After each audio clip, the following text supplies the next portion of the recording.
Magic Tea House, Book Number 51, A Merlin Mission, High Time for Heroes, by Mary Pope Osborne. Chapter 5, Valley of the Queens. Miss Nightingale, your donkey, Ally called out. The small boy stood with a donkey and a larger pack-horse. How lovely to see you, Ally, said Florence. Mustafa stepped into the shallow water and pulled the rowboat onto the bank. He then helped everyone out of the boat. Jack and Annie stood with Koku and watched Florence mount the donkey. Mustafa climbed onto his pack-horse. Jack felt helpless. He didn't know how to stop Florence from leaving them. Have a nice afternoon, said Annie. Florence looked back at them. I hope you have a nice afternoon too, she said. I would ask you to join me, but I'm afraid I need a bit of quiet and solitude right now. We understand, said Annie. Thank you, said Florence. She turned back to the guide. Lead the way, Mustafa. Mustafa and his horse headed away from the river. Florence followed on her donkey. Jack, Annie, and Koku watched as they headed up the dirt road toward the distant mountains. Soon they disappeared from view. Darn, breathed Annie. Yeah, said Jack. Donkeys for you too? Ally asked, coming up behind them. You can travel to the ruins without a guide, you know. Annie looked at Jack. Want to? She asked. How do we get to the Valley of the Queens? Jack asked Ally. Very easy. The boy pointed to the road. Travel the same way they went, he said.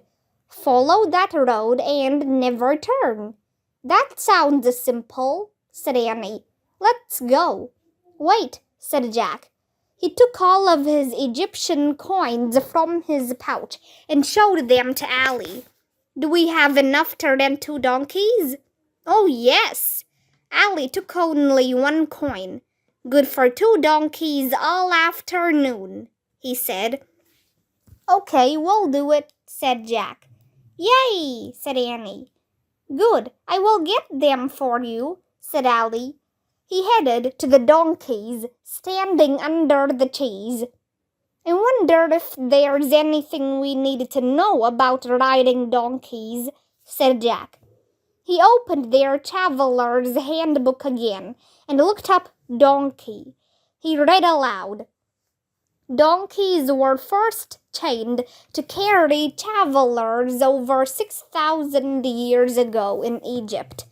The animals are easy to ride, but the traveler must approach them slowly and treat them with kindness and affection. Easy, said Annie.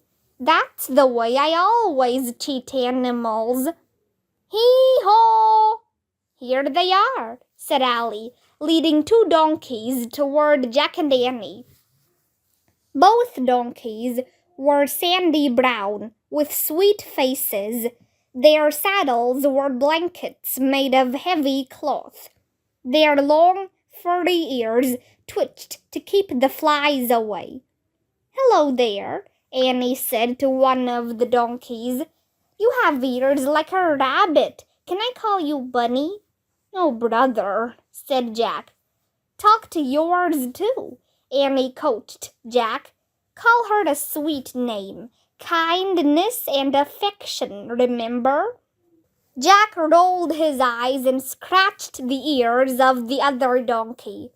Hi, honey, want to go for a ride? He said. The donkey nuzzled her head against Jack's hand. Ally laughed. I think my donkeys like you very much, he said. Holding Koku, Annie climbed onto the back of Bunny, while Jack climbed onto Honey.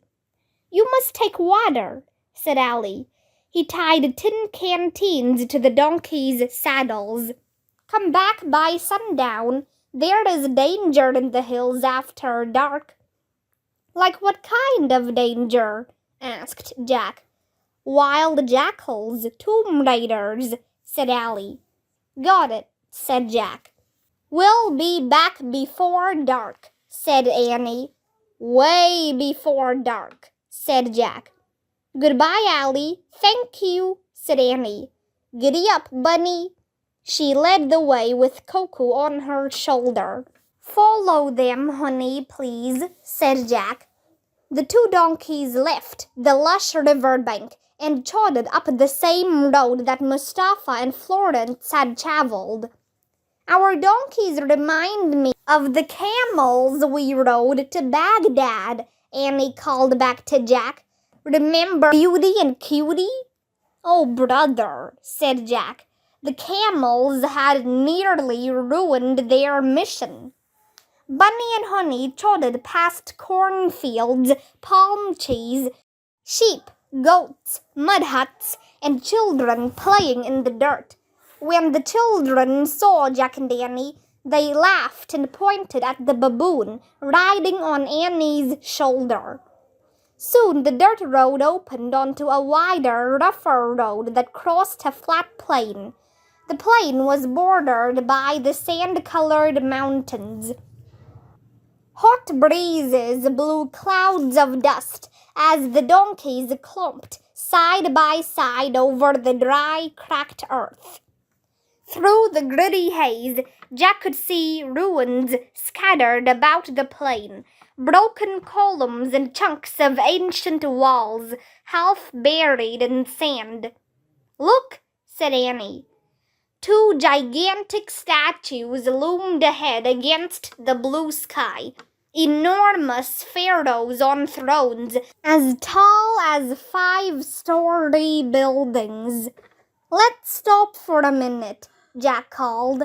He pulled on his donkey's reins and took out the traveler's handbook. He found a picture of the statues and read aloud. More than 3,000 years old, the colossi of Memnon once guarded the temple of a pharaoh. Memnon means ruler of the dawn. Ancient Egyptians believed one of the giant statues sang every day at sunrise. Jack took out his notebook and pencil and wrote, Memnon, ruler of the dawn. He looked at the ruins again. The pharaoh's temple had vanished with time. The statues were faceless, their bodies broken and worn away by thousands of years of wind and sand. The wounded giant still looked amazingly powerful, though. Through the dry heat, Jack could imagine their ancient song. Hee-haw! Jack jumped. What's that? A donkey, up ahead somewhere, said Annie. Past those temple ruins. I'll bet it's Florence's donkey. Hurry, let's go. Jack put away his notebook and pencil and the handbook. Giddy up, he said, and his donkey started walking again. Annie, when we find Florence, try to act surprised so she won't think we're following her. Be cool. Don't worry, I'm always cool, said Annie. But we'll have to find a way to stick close to her so we can find out her secret of greatness. Yeah, Jack sighed. The only problem is I'm having trouble seeing what makes her so great, he said. He thought Florence seemed unhappy and unfriendly. But she is great, said Annie. I know she is. Jack and Annie kept riding their donkeys through the heat and dust. When they stopped at the ruins of an ancient temple, there were no signs of Florence or Mustafa along the broken columns and crumbling walls. There were no signs of any living things. I don't see them, said Jack. "We must have lost them somewhere." He shivered despite the heat. The quiet felt spooky to him. He grabbed his canteen and took a long drink of water. Annie did the same. Then she poured a little bit of water into her cupped hand and offered it to Koku. "Do you think we should keep going to the Valley of the Queens?" asked Annie. "I guess so," said Jack. "Florence and Mustafa are probably already there," said Annie. "Giddy up, Bunny." As the donkeys walked toward the cliffs, Jack couldn't shake his uneasy feeling. Everything was the color of mud and sand. The only other living creatures were some vultures circling in the sky. As Jack stared up at the birds, Annie brought her donkey to a halt. "Oh, wow! Those must be the tombs of the Pharaoh's wives," said Annie. She pointed to several huge, square holes carved into the limestone walls of the cliffs. "Yeah," Jack shuddered. I think I'd like to go back. This place gives me the creeps." "Are you afraid of ghosts?" said Annie. Jack shook his head. "I don't know. Maybe. Let's just go," he said. "We can wait for Florence back at Charles and Selena's boat." "Don't you at least want to peek inside one of the tombs?" asked Annie. "Nope," Jack said. "Well, okay, you don't have to," said Annie. "But if I don't take a look, I'll always wonder what I missed. Koku and I will be right back." "No, Annie, let's leave this place," said Jack. "Just one teeny minute," said Annie. Holding on to the baby baboon, she climbed off her donkey. "Well, just take a quick look in that one." She pointed to the nearest tomb, cut into the mountain. "I promise we won't go inside. We'll hurry back." With Koku sitting on her shoulder, Annie took off toward the tomb. Jack's donkey shook her head and kicked her hind legs. "What's wrong, honey?" said Jack. Annie's donkey started acting strangely too. She brayed loudly and turned away from the cliffs. "Calm down, Bunny," said Jack, trying to speak in a soothing voice. It's okay. Something was clearly bothering both animals. Jack's donkey tried to turn around, and Annie's donkey began trotting back the way they'd come. "Wait, Bunny!" Jack called as Annie's donkey sped away. "Annie!" he shouted. "Come back now! Bunny's running off!" Annie was standing at the entrance of the tomb. She turned around. "What?" she called. Koku let out a bone-chilling shriek. From behind a pile of rocks near the tomb came two dirty, gray, wolf-like animals. The two creatures looked at Annie, then loped in her direction. "Oh, man," said Jack. "Jackals." Chapter 6. No big deal. Annie turned and saw the jackals running toward her. "Oh, no!" she cried. Shrieking, Koku leapt from Annie's arms and bounded across the dry, cracked ground. When the jackals saw the baby baboon, they stopped. Then, cackling and yelping, they took off after her. Koku screeched and bolted toward the mountain. The jackals were right behind her. "No!" screamed Annie. She tore after Koku and the jackals.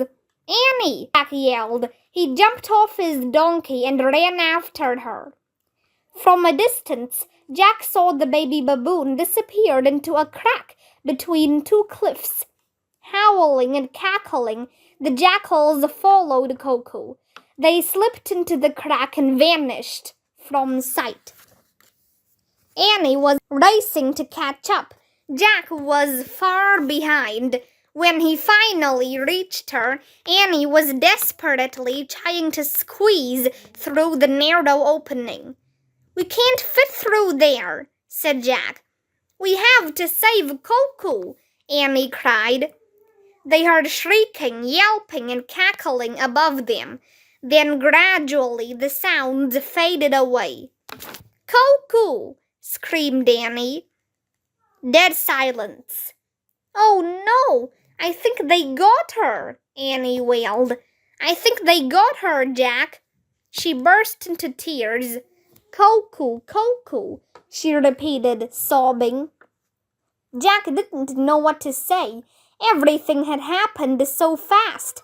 Then suddenly he heard another sound. "Wahoo!" "Annie!" Jack grabbed her by the shoulders and shook her. "Listen!" Annie put her hand over her mouth. Tears rolled down her cheeks as she listened. "Wahoo!" The sound came from high above them.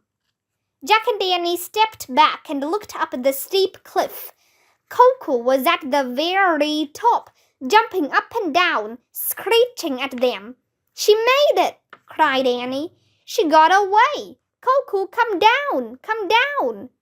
"Where are the jackals?" said Jack. "I'll bet it's too steep for them to climb up after her," said Annie. "Koku, come down!" The baby baboon paced back and forth along the edge of the cliff, crying. "We have to go get her," said Annie. "She's afraid to come down." Koku screeched and waved her arms. "We can't climb up there," said Jack. "It's too steep." "We have to try," said Annie. "We're not rock climbers," said Jack, looking up at the steep wall of limestone. "Only the best rock climbers in the world could get up there." "We can do that," said Annie. "We can be great rock climbers." "You can't just be one," said Jack. "You have to go through lots of training and practice the mist," said Annie. "We can use the magic mist and make a wish to be great rock climbers." "Use the mist?" said Jack. They could only use the mist once, and it was supposed to help them with their mission. But when he looked up at the baby baboon crying and waving her arms, saving Koku seemed more important than anything. "Okay," said Jack. "We'll use the mist to get her down, but we might have to walk back. I'll bet both our donkeys have run far away by now." "No problem. We can do that," said Annie. "Hurry, before the jackals come back." Jack reached into his leather pouch and pulled out the tiny bottle. He uncorked the top. "Here goes," Jack said. "I wish to be a great rock climber." He slowly inhaled the magic mist. His nostrils filled with the scent of mountain air and cold, moving water. The fresh, clean smell filled him with strength and energy. Jack handed the bottle to Annie. "I wish to be a great rock climber," she exclaimed. Annie inhaled the mist too. Then she gave the bottle back to Jack. He corked it and put it away. Jack and Annie looked up at the steep wall of the limestone cliff. "No big deal," said Jack. "Easy," said Annie. She called up to the baby baboon. "We're coming, Koku. Don't worry. We'll save you." "We have 1 hour to climb up and back down," said Jack. "First we need to take off our boots so our toes can fit in the cracks." "Righto," said Annie. She and Jack coolly slipped off their boots and stockings. "Okay, now we follow the 3 basic rules of rock climbing," said Jack. "We look, we think, we move." "Got it," said Annie. Jack and Annie moved about 20 feet apart. They each studied the cliff wall as if it were a giant map. Jack looked for cracks, ledges, bumps, and holes. After he'd charted his route in his mind, he took a long, deep breath. He lodged the toes of his left foot into a crack in the limestone. He reached high and gripped two tiny bumps on the wall with his fingers. Then he pulled himself up. Out of the corner of his eye, he saw Annie doing the same thing. Jack and Annie climbed higher and higher up the wall. Jack took his time to find new cracks for his toes. He slowly ran his hands over the rock face to find bumps and ledges to grab with his fingers. As an expert rock climber, Jack knew exactly how to shift his body weight and when to relax his grip. He knew exactly how to push with his legs and when to pull with his hands. Annie was silently climbing up the cliff at the same time, but Jack didn't look at her or think of her. He completely ignored Koku's screeching from above. He kept all his attention focused on finding new places to grip the face of the cliff with his fingers and toes. Slowly and calmly, Jack gripped, pulled, and pushed his way up the face of the cliff. He climbed and climbed until he was only a few feet from the top. He couldn't see over the ledge, but he gripped tightly with his fingertips and hoisted himself higher. Wahoo! Koku poked her head over the edge of the cliff, breaking Jack's concentration. She reached down and grabbed his ear. Ow! Jack yelled. His left hand lost its grip. His right foot slipped. Then his left foot slipped. Jack was hanging onto the ledge with just one hand, and that hand was slipping. Annie! He yelled. Just as Jack was about to lose his grip and fall, he felt a hand clamp down on his right wrist. Hold on, Annie cried. She'd reached the top ahead of him.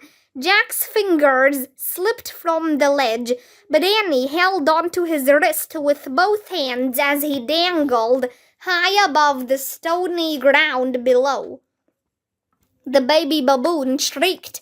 The vultures cawed in the cloudless sky. You're still a great rock climber, Jack, Annie shouted. You know how to do this. I know how to do this, Jack thought. He clicked back into thinking like an expert rock climber. He twisted himself toward the rock wall. He reached out with his free hand and secured his fingertips in a small crevice. He planted his bare toes onto two ridges. Okay, I'm good, called Jack. You can let go. Annie released Jack's hand. He quickly gripped a small bump on the rock face. He was very still for a moment, blocking out all sounds and thoughts. He waited for his breathing to slow down. He waited for his legs to stop shaking and for his body to relax. Using all his strength, Jack pulled himself upward. He lifted his leg over the rim of the limestone cliff. Then he gracefully pulled his whole body up and over the edge. Whew, breathed Jack. He was safe.